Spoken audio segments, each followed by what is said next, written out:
చట్టసభలో opposition leader status ఇవ్వడానికి 10% బలం ఉండాలా, అవసరం లేదా అనే అంశం మీద చర్చ జరుగుతోంది. ఈ చర్చలో ప్రొఫెసర్ నాగేశ్వర్ గారు ఏమన్నారంటే, చట్ట ప్రకారం 10% ఉండాల్సిన అవసరం లేదు. చట్టసభలో ఎవరైతే అపోజిషన్ బెంచెస్లో ఉన్నారో వాళ్ళల్లో ఎవరికి ఎక్కువ సంఖ్య ఉంటే వాళ్ళు అపోజిషన్ పార్టీ, ఆ పార్టీ నాయకుడు అపోజిషన్ లీడర్ అవుతాడు. ఇది చట్టం చెప్తోంది. కాబట్టి సాంప్రదాయాలు, కన్వెన్షన్స్ గతంలో ఇలా జరిగింది అని అనడం కాదు. చట్టం ఉన్నప్పుడు ఆ చట్టమే ప్రివేల్ అవుతుంది మిగతా వాటన్నిటి మీద అని చెప్పారు ఆయన. ప్రొఫెసర్ నాగేశ్వర్ గారు ఈ అంశంలో పూర్తి సమాచారంతో మాట్లాడలేదు అనేది నా అభిప్రాయం. అందుకు తగ్గ ఆధారాలు నేను చూపిస్తాను. ఒకసారి చట్టం ఉన్న తర్వాత సాంప్రదాయాలు, కన్వెన్షన్స్ అవన్నీ కూడా చెల్లుబాటు కావు అనే మాట వాస్తవం. అయితే ఏమిటి ఆ చట్టం?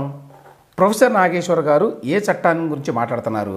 ఆయన practice and procedure of parliament by MN Kaul and SL Shakdher ఈ పుస్తకాన్ని కోట్ చేశారు.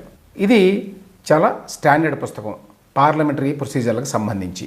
నా దగ్గర ఉన్నటువంటి ఎడిషను ఇది latest 2016 edition, edited by Anoop Mishra. So ఇందులో ఉన్నది ఆ చట్టం అని చెప్పి ఆయన చెప్పారు.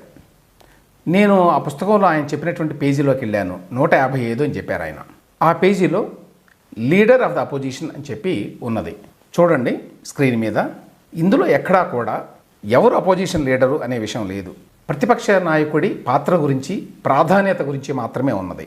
అయితే ఇందులో 157వ పేజీలో మాత్రం ఒక మాట ఏం రాశారంటే, అపోజిషన్ లీడర్కి గతంలో ఎటువంటి హోదా, అధికారిక గుర్తింపు లేదు, శాలరీ, పెర్క్విజిట్స్ ఇట్లాంటివి ఏమీ లేవు.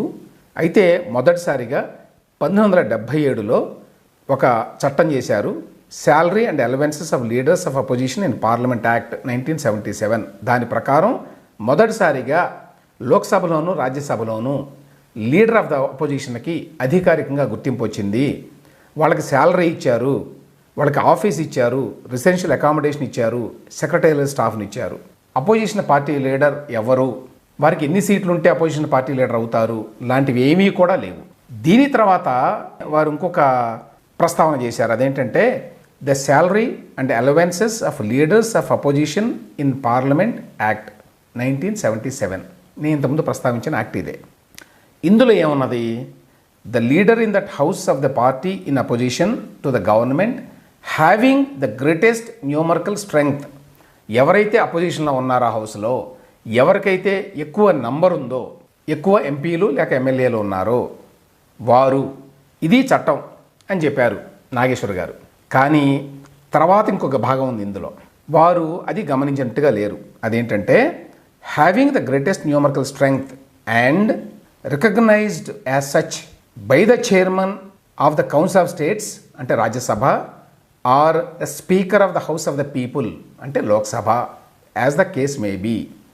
సో ఎవరికైతే న్యూమరికల్ స్ట్రెంగ్త్, సంఖ్యాబలం ఎక్కువగా ఉందో అపోజిషన్ బెంచెస్లో కూర్చున్న వాళ్ళకి, దాంతోపాటుగా ఎవరినైతే స్పీకర్ గారు ఆ విధంగా గుర్తిస్తారో, లీడర్ ఆఫ్ ది అపోజిషన్గా గుర్తిస్తారో అని రాశారు.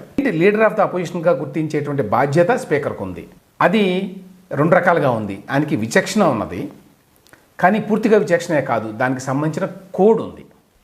అది కీలకమైన పాయింట్ ఇక్కడ. ఏ బేసిస్ మీద speaker of the house recognise చేస్తారు? ఎందుకంటే రికగ్నైజ్ చేయాలి అని విస్పష్టంగా ప్రొఫెసర్ నాగేశ్వర్ గారు చెప్పినటువంటి ఇదే the salary and allowances of leaders of opposition in పార్లమెంట్లో ఉన్నది. సో దీనికి నేపథ్యం చెప్తాను.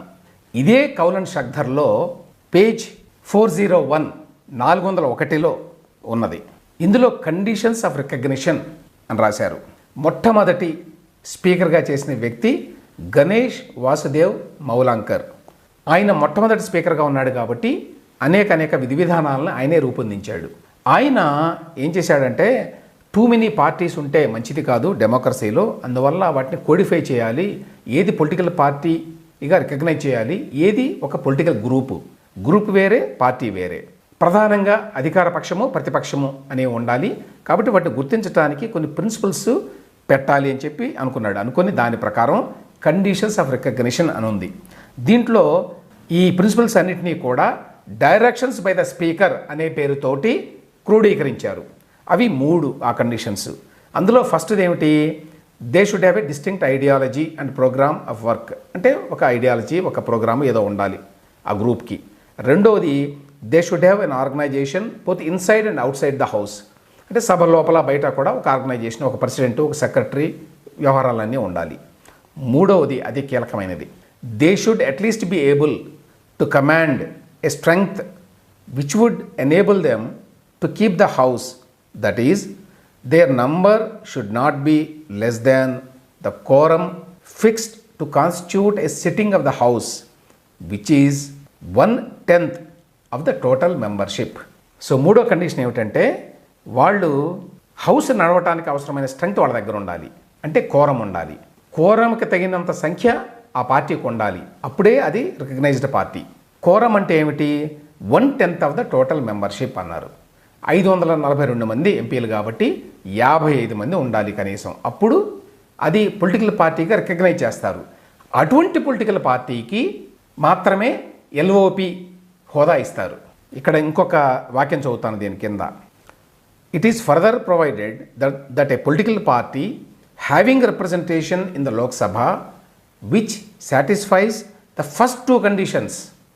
పైన చెప్పినటువంటి 3 కండిషన్లలో మొదటి 2 షరతుల్ని సాటిస్ఫై చేసినా కూడా but fails to command the required minimum strength, that is 1/10 of the total membership of the house is recognised as a parliamentary group provided its membership is at least 30.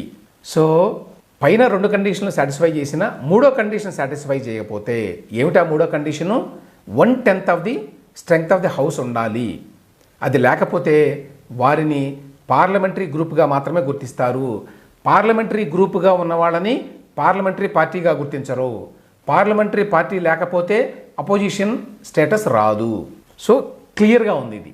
దీనినే తర్వాత కోడిఫై చేశారు. ఎప్పుడు? 1998లో. సో ఇది latest. The leaders and chief whips of recognised parties and groups in parliament facilities act 1998 దీని పేరు. So ఇందులో ఏం రాశారో చూడండి, చాలా స్పష్టంగా ఉంది ఇందులో. డెఫినేషన్స్. ఇక్కడ రికగ్నైజ్డ్ పార్టీ మీన్స్, ఏది recognised party? In relation to the house of the people, every party which has a strength of not less than 55 members in the house. ఇది మాత్రమే పొలిటికల్ పార్టీ. కనీసం 55 మంది సభ్యులు కనుక ఉంటే లోక్సభలో వారిని రికగ్నైజ్డ్ పార్టీగా గుర్తిస్తారు అని చాలా స్పష్టంగా ఈ ఏదైతే కోడిఫికేషన్ చేశారో 1999లో ఉంది. సో ఇక్కడ పాయింట్ ఏమిటంటే ప్రొఫెసర్ నాగేశ్వర గారు చెప్పినట్టు కౌలన్ షగ్దర్లో ఎక్కడా కూడా అపోజిషన్ బెంచ్లో కూర్చుంటే చాలు అపోజిషన్ లీడర్గా స్టేటస్ ఇవ్వాలి అని లేదు. అందులో నేను చెప్పినటువంటి 2 పేజీల్లో చాలా స్పష్టంగా ఏమనుందంటే మొదటి స్పీకర్గా ఉన్నటువంటి మౌలంకర్ గారు వారు క్రోడీకరించారు ఏది పొలిటికల్ పార్టీ, ఏది రికగ్నైజ్డ్ పొలిటికల్ పార్టీ, ఏది రికగ్నైజ్డ్ గ్రూపు అనేది. అందులో కోరంకి తగినంత మంది లేకపోతే అది రికగ్నైజ్డ్ పొలిటికల్ పార్టీ కాదు అని చెప్పి అన్నారు. అటువంటి రికగ్నైజ్డ్ పార్టీకే ఎల్ఓపి స్టేటస్ ఇస్తారు. దాని ప్రకారమే తర్వాత కోడిఫై కూడా చేశారు. ఒకటి salary and allowances of leaders అనే దాంట్లో కూడా నేను చెప్పినట్టు చాలా స్పష్టంగా ఇందులో హ్యావింగ్ ద గ్రేటెస్ట్ న్యూమరికల్ స్ట్రెంగ్త్తో పాటు recognised as such by the chairman of the council of states or the speaker of the house of the people as the case may be అని విస్పష్టంగా చెప్పారు. వాళ్ళు రికగ్నైజ్ చేయాలి. వాళ్ళు రికగ్నైజ్ చేయాలంటే ప్రాతిపదిక ఏమిటి? ప్రాతిపదిక ఏమిటంటే కనీసం 10% ఉండాలి. సో ఈ పూర్తి సమాచారాన్ని కనుక మనం పరిగణలోకి తీసుకుంటే ఆ కారణం చేతనే మనకు స్వాతంత్రం వచ్చినప్పటి నుంచి ఇప్పటి వరకు కూడా కనీసం 55 సీట్లు లేకపోతే లోక్సభలో వారికి ఎల్ఓపిగా గుర్తింపు ఇవ్వలేదు. అదేవిధంగా దేశంలో ఉన్నటువంటి అన్ని అసెంబ్లీల్లో జరిగింది. నిజానికి 1952లో మొదటిసారి ఎన్నికలు జరిగినప్పటి నుంచి నెహ్రూ గారు బతుకున్నంత కాలము ఎల్ఓపి లేడు లోక్సభలో. ఎందుకంటే ఎవరికీ కూడా 55 మంది సభ్యులు ఉన్నటువంటి పార్టీ లేదు, రికగ్నైజ్డ్ పార్టీ. ఆ తర్వాత ఇందిరాగాంధీ గారు వచ్చినప్పుడు కూడా 69లో ఒక్కసారి మాత్రమే లీడర్ ఆఫ్ ద అపోజిషన్ ఉన్నాడు. అది కూడా కాంగ్రెస్ నుంచి విడిపోయినటువంటి ఒక స్ప్రింటర్ గ్రూపు. కానీ వాళ్ళకి 55 కంటే ఎక్కువ మంది సభ్యులు ఉన్నారు కాబట్టి అప్పుడు గుర్తించారు. ఆయన పేరు డాక్టర్ రామ్ సుభాగ్ సింగ్ 69లో. ఆ తర్వాత మళ్ళీ 1977, 89, 94, 99, 2004, 2009లో మాత్రమే లీడర్ ఆఫ్ ద అపోజిషన్ ఉన్నారు లోక్సభలో. స్వాతంత్రం వచ్చినప్పటి నుంచి ఇప్పటి వరకు మిగతా సమయాల్లో లీడర్ ఆఫ్ ద అపోజిషన్ లేరు. కారణం ఏంటి?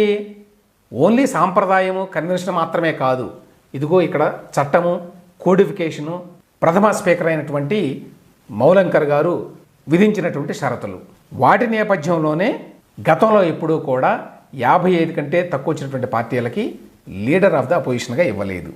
సో ఇది చట్ట ప్రకారం, నేను లీగల్ పొజిషన్ ఏమిటి అనేది చెప్తున్నాను అంతే. జగన్మోహన్ రెడ్డి గారికి ఇవ్వాలా లేదా అనేది ఆ డిబేట్ వేరే. కానీ చట్ట ప్రకారం ఆయనకి ఇవ్వాలా, చట్టం ఏం చెప్తోంది అనే విషయంలోకి వెళ్ళినప్పుడు ఇది పూర్తి సమాచారం. అందువల్ల నా ఉద్దేశంలో ప్రొఫెసర్ నాగేశ్వర్ గారు ఈ విషయంలో పొరపాటు పడ్డారు.